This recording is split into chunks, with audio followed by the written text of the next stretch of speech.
Hello friends, புட்டு தாங்க அவிக்க போகிறேன். அதுக்கு நான் பச்சரிசி மாவு 2 கப் எடுத்திருக்கேன். கணேஷ் பிராண்ட் மாவு தாங்க எடுத்திருக்கேன். ஒரு கப்பில் தண்ணி ஊற்றி உப்பு போட்டு கரைச்சி வச்சுருக்கீங்க. அதை இந்த மாதிரி கொஞ்சம் கொஞ்சமாக தெளித்து கட்டிகள்லாம் உடச்சி விட்டு நம்ம விரவிக்கிடுங்க. கட்டியே இருக்கக்கூடாது, அதிகமாக தண்ணியும் தொளிச்சிடக்கூடாது. புட்டுக்கு விரவ தெரியாதவங்களுக்கு இதை நான் சொல்கிறேங்க. விரவ தெரிஞ்சவங்களுக்கு ஓகே தான், தெரியாதவங்களுக்கு நான் சொல்கிறேன்.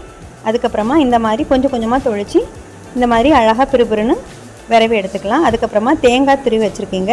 இப்போ புட்டு குழல் எடுத்து அதில் கொஞ்சமாக தேங்காய் போட்டு அதுக்கப்புறமா விரவி வச்சுருந்த புட்டு மாவையும் கொஞ்சமாக போட்டு ஒரு 2-3 கரண்டி அளவு போட்டு அதுக்கப்புறம் மறுபடியும் தேங்காய் துருவல் போட்டுக்கலாம். அதுக்கப்புறமா புட்டு மாவு, அப்புறம் தேங்காய் துருவல், அப்படி போட்டு இந்த புட்டு குழல் நிறைய வரைக்கும் போட்டுக்கலாம். லாஸ்ட்டாக எண்டில் நம்ம தேங்காய் போட்டுக்கலாங்க. போட்டுட்டு மூடி வச்சிடலாம். அப்புறமா புட்டு களையத்தில் 2 கிளாஸ் அளவுக்கு தண்ணி ஊற்றி அடுப்பில் கொதிக்க வச்சுருக்கேங்க. அது நல்லா கொதிக்கட்டும். அதுக்குள்ளே நம்ம இந்த புட்டு குழலில் புட்டு மாவெல்லாம் வச்சு ரெடி பண்ணிட்டோம். இப்போ அந்த புட்டு களையத்தில் நான் இந்த புட்டு குழலை வைக்கிறேங்க.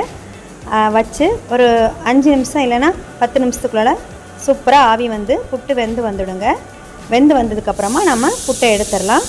எடுத்துட்டோம். இந்த நல்லா வெந்துடுச்சு, சூப்பராக மணமும் வந்துடுச்சுங்க. இப்போ அது ஒரு பிளேட் எடுத்து வெந்த புட்டை நம்ம எடுத்து வச்சிடலாங்க. எடுத்து வச்சுட்டு அது கூடவே என்னெல்லாம் இன்றைக்கி வச்சுருக்கேன்னா பழமும் சீனியும் தான் வச்சுருக்கேங்க. கூடவே 1 கப் அளவு காஃபி வச்சுருக்கேங்க. இப்போ இந்த புட்டு கூட இந்த பழத்தையும் விரவி சீனியும் போட்டு மிக்ஸ் பண்ணி சாப்பிட்டா செம்ம டேஸ்ட்டுங்க. நீங்களும் ட்ரை பண்ணி பாருங்கள். வீடியோ பிடிச்சா லைக் பண்ணுங்கள், சேனலை சப்ஸ்கிரைப் பண்ணுங்கள். ஓகே ஃப்ரெண்ட்ஸ், தேங்க்யூ, பாய்.